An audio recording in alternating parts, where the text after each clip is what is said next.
거룩하신 하나님 아버지, 은혜를 감사드립니다. 주일 아침을 우리에게 주셨사오니 기도로 이 하루를 시작하기 원합니다.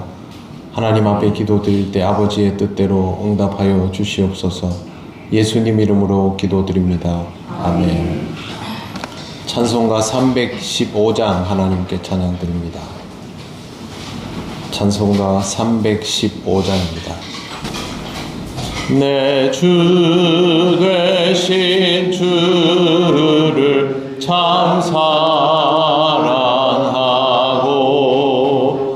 곧 그에게 죄를 다고합니다.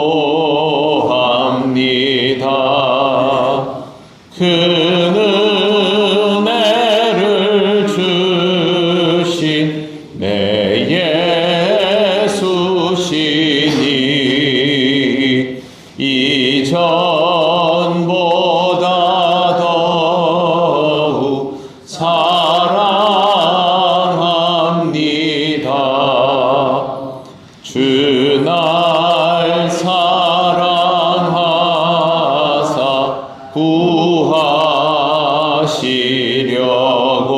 구하시려고 저 십자가 고난 당하셨도다. 그가 시관 쓰신 내 주 배우니 이전보다 더욱 사랑합니다. 내 평생에 힘쓸 그 큰 의무는 주 예수의 덕을 늘 기림이라. 숨질 때에 같이 내 할 말씀은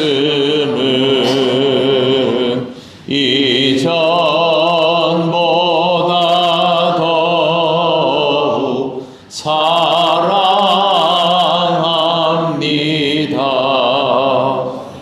그 영광의 나라 나 들어가서 그 풍성한 은혜 늘 감사하리. 금멸요관 쓰고 나 찬송할 말 이전보다 더욱 사랑합니다.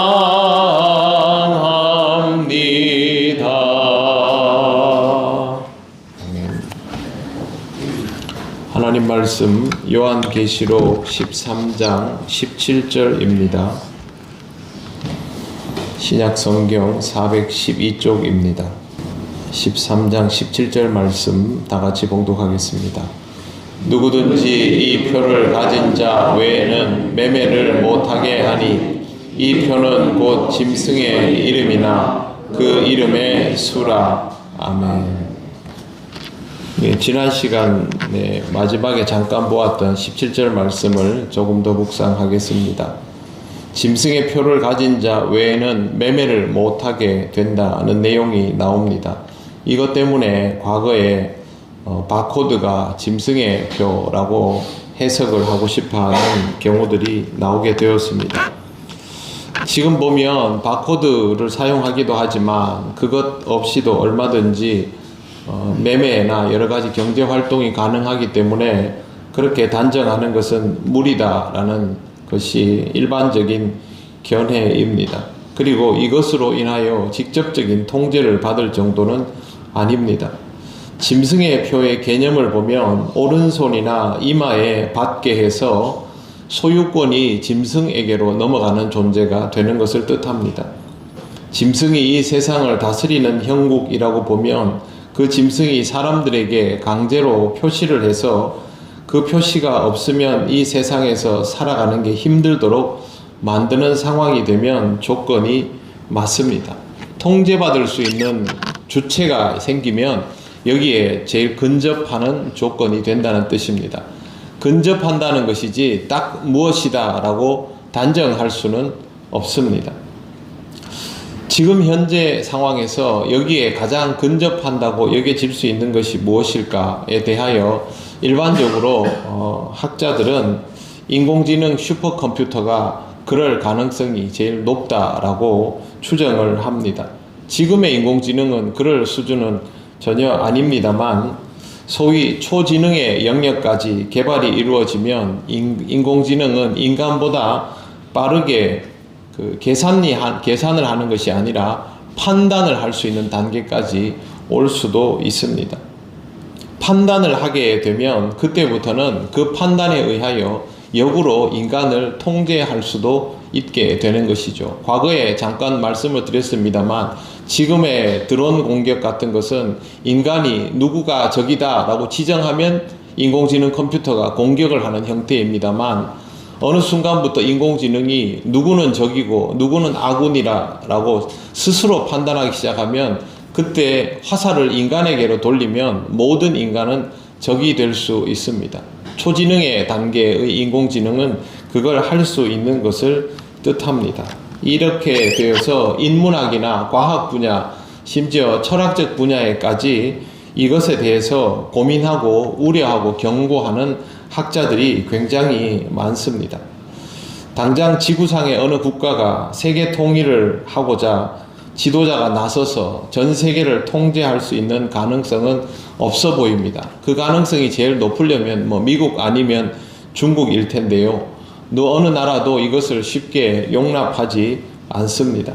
과거에 계시록이 기록되었던 시절에 로마 황제도 그 후보의 하나였지만 이런 위력은 가지고 있지 않습니다. 그러나 오래전에 우리가 영화에서 보는 것처럼 인공지능이 스스로 자의식을 가지는 수준까지 올라가게 된다면 이럴 가능성이 없지 않습니다. 또한 다국적 기업이 자의식이 없는 고기능 인공지능을 이용할 수도 있습니다. 굉장히 황당하게 들릴 수도 있겠지만 전혀 황당하지 않습니다. 지금 우리가 가진 모든 핸드폰들이 마음만 먹으면 국가에서 우리 위치를 다 확인할 수 있고 심지어 필요하다면 해킹도 할 수 있는 상황입니다. 신학적으로 이 부분을 접근해 보면 세상의 모든 권세의 총합 아니면 그 시점에서의 가장 강력한 권세가 짐승의 역할을 대변한다고 생각할 수 있습니다. 확정되어 있는 하나의 권세는 아니겠지만 욕망이라는 가치를 따라 끊임없이 재생되고 재결합되는 세상의 권세는 인간에게 자신들의 뜻에 따르기를 강요합니다. 지금은 약육강식이 노골화되고 있다고 말씀드렸습니다. 바로 며칠 전 이스라엘이 시리아의 국방성과 대통령궁을 근처를 직접 공격을 했습니다. 이유는 시리아 내전을 하고 있다는 것입니다. 자국과는 상관이 없는 일임에도 불구하고 그렇게 공격을 하고 우크라이나가 침공당한 이유도 러시아가 일방적으로 침공한 겁니다. 우리 옆에 있는 우리로부터 독립한 나라는 민주화가 되면 안 된다라는 것이 이유입니다. 이런 말도 안 되는 일들로 인하여 전쟁이 얼마든지 일어날 수 있는 국면이 지금 우리에게 열리고 있다라는 것이죠. 더 문제는 이런 일들이 일어나도 강대국이나 이런 여러 나라들이 연대를 이루어서 이런 사실들을 눈감아 준다는 데 있습니다. 서로의 이익이 맞으면 그렇게 한다는 것이죠. G7이나 유럽연합이나 아니면 이런 단체들이 얼마든지 힘을 합하여서 거대 권력이 될 수 있는 시대입니다. 하나님 이외에 누구도 인간을 통제할 수 있는 권한을 가질 수 없음에도 이 세상의 권세자들과 또 강대국들은 자신의 편의를 위하여 약소국을 통제하고 이용하고 수탈하는 것을 멈추지 않습니다. 거기에 저항하면 누구나 고통받게 되는 것이죠. 이것이 세상 권세의 실체입니다. 그러므로 짐승은 어떤 모습으로든 나타날 수 있습니다. 겉모양은 확확 변해 보여도 실체는 계시록에 나오는 짐승 그 특성 그대로라는 것이죠. 이 짐승에 의하여 세상 사람들은 항상 강하게 통제받게 됩니다. 한 번 더 말씀드리지만 무엇이 짐승이다, 무엇이 짐승의 표다라고 단정하고 확정하는 것은 현명하지 않습니다. 하지만 짐승이 끊임없이 인간의 욕망을 이용하여 인간을 통제 속에 가두려 한다는 것, 그리고 더 나아가서 그것이 사탄의 계획이니 욕망의 노예가 되지 말아야 한다라는 것을 항상 의식하면서 살아가는 것이 바로 우리 그리스도인들이어야 합니다. 짐승의 통제를 피할 수는 없습니다.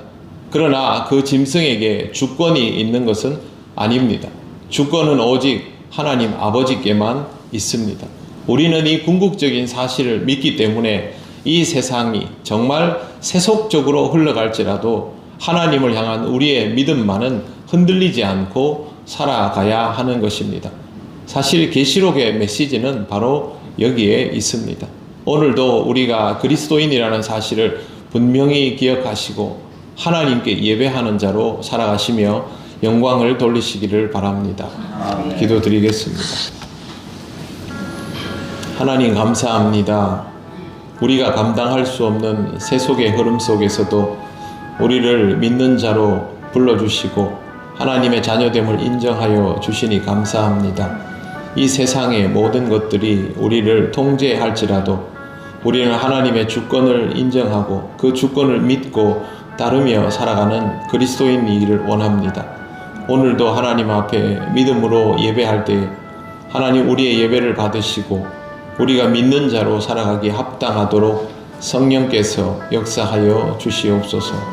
종일토록 주님께 영광 돌리기를 원하오며 예수님 이름으로 기도드립니다. 아멘. 하늘에 계신 우리 아버지, 아버지의 이름을 거룩하게 하시며 아버지의 나라가 오게 하시며 아버지의 뜻이 하늘에서와 같이 땅에서도 이루어지게 하소서. 오늘 우리에게 일용할 양식을 주시고 우리가 우리에게 잘못한 사람을 용서하여 준 것 같이 우리 죄를 용서하여 주시고 우리를 시험에 빠지지 않게 하시고 악에서 구하소서.